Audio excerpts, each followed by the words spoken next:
వర్షాకాలంలో skin problems ఎక్కువగా వస్తూ ఉంటాయి. స్కిన్ ఇన్ఫెక్షన్ ముందే గుర్తించి జాగ్రత్తలు తీసుకోవాలంటున్నారు డాక్టర్లు. లేకుంటే రోగాల బారిన పడతారని చెప్తున్నారు. వర్షాలతో వాతావరణంలో వచ్చే మార్పులు, తేమతోని ఇన్ఫెక్షన్స్ పెరుగుతాయంటున్నారు డాక్టర్లు. నిర్లక్ష్యం చేస్తే ఇబ్బందులు తప్పవని హెచ్చరిస్తున్నారు.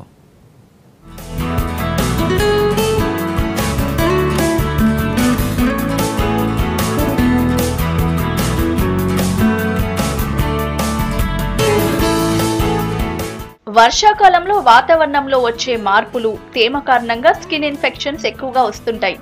ఇన్ఫెక్షన్స్ రాకుండా తగిన జాగ్రత్తలు తీసుకోవాలంటున్నారు డాక్టర్స్. బాడీ స్కిన్ ఎలాంటి జాగ్రత్తలు తీసుకోవాలంటే మాయిశ్చరైజర్ అనేది కంపల్సరీగా వాడాలండి. మైల్డ్ సోప్స్ వాడుకుని ఇమీడియట్గా స్నానం అవ్వగానే తడి పొడి చర్మం మీద మాయిశ్చరైజర్ పెట్టుకోవడం అనేది చాలా అవసరం. అలాగే దీనిపైన వర్షాకాలం కదా సన్ స్క్రీన్ అవసరం లేదు అనుకోకుండా మాయిశ్చరైజర్ పైన మనం ఎక్కడైతే ఎక్స్పోజ్ అవుతామో ఎక్స్పోజ్ ఏరియాలో సన్ స్క్రీన్ కూడా చాలా అవసరం. సో ఇలాంటి జాగ్రత్తలన్నీ పాటిస్తే కనుక డెఫినెట్గా ఈ సీజన్లో, ఈ వర్షాకాలంలో మన స్కిన్ టాప్ కాళ్ళ దగ్గర నుంచి తల వరకు కూడా మనకి సేఫ్గా ఉంటుందండి. అంటే ఏంటంటే ఎలాంటి ప్రాబ్లమ్స్ రావు, ఫంగల్ కానీ బ్యాక్టీరియల్ కానీ ఎలాంటి ప్రాబ్లమ్స్ రాకుండా ఉండడానికి అవకాశం ఉంటుంది. ఏ క్రీమ్ పడితే అది వాడొద్దని, అలా చేస్తే మరిన్ని ప్రాబ్లమ్స్ వస్తాయని హెచ్చరిస్తున్నారు. వర్షాకాలంలో పాదాల దగ్గర, కాలి వేళ్ల మధ్య స్కిన్ ఇన్ఫెక్షన్ ఎక్కువగా అవుతుందంటున్నారు డాక్టర్లు. ఇన్ఫెక్షన్ కాకుండా ఉండేందుకు షూస్ అండ్ సాక్స్ తడవకుండా చూసుకోవాలంటున్నారు. వారానికి ఒక్కసారైనా గోరువెచ్చని నీళ్లతో పాదాలని 15 నిమిషాలు మంచిగా కడుక్కోవాలని చెప్తున్నారు. ఎండాకాలం కాకపోయినా బయటకు పోయే ముందు moisturiser, sunscreen lotions apply చేయాలంటున్నారు. ఎక్కువగా ఈ సీజన్లో ఓపెన్ షూస్ అనేది వేసుకోవడం చాలా అవసరం. అంటే ఈ క్లోజ్డ్ షూస్లో ఏమవుతుందంటే వాటర్ ఇంత లోపలికి ఇంకిపోయి ఎక్కువగా పాదాలు పాడవడానికి అవకాశం ఉంటుంది. ఈ ఓపెన్ షూ వేసుకోవడం వల్ల ఏంటంటే చాలా వరకు మనకి అంత ఎఫెక్ట్ ఉండదు, అంత కాళ్ళు నానవన్నమాట.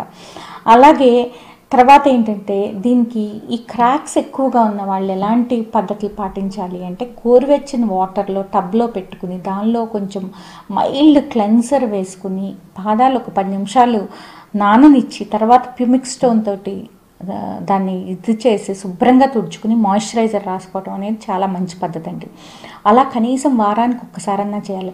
అలా కాకుండా కాళ్ళ వేళ్ళ మధ్యలో మాత్రం ఇలాంటి పద్ధతి పాటించకూడదు. అంటే అక్కడ మాయిశ్చరైజర్ రాయకూడదు, అక్కడ ప్యూమిక్ స్టోన్ తోటి మనం చేయకూడదు, స్క్రబ్ చేయకూడదు అనమాట. ఆ ప్రాంతంలో ఏం చేయాలంటే మనం శుభ్రంగా కాళ్ళని తుడుచుకుని డస్టింగ్ పౌడర్ అంటామండి, ఆ పౌడర్ వేసుకుంటే కనుక అక్కడ మనం మనకి ఫంగల్ ఇన్ఫెక్షన్స్ రాకుండా ఉండడానికి అవకాశం ఉంటుంది. స్కిన్ ఇన్ఫెక్షన్స్ నుంచి జాగ్రత్తగా ఉండాలంటున్నారు డాక్టర్స్. చాలా చర్మ వ్యాధులు ఒకరి నుంచి ఇంకొకరికి అంటుకునే ప్రమాదం ఉందని, టవల్స్, డ్రెస్సులు ఒకరివి ఇంకొకరు వాడొద్దని సూచిస్తున్నారు.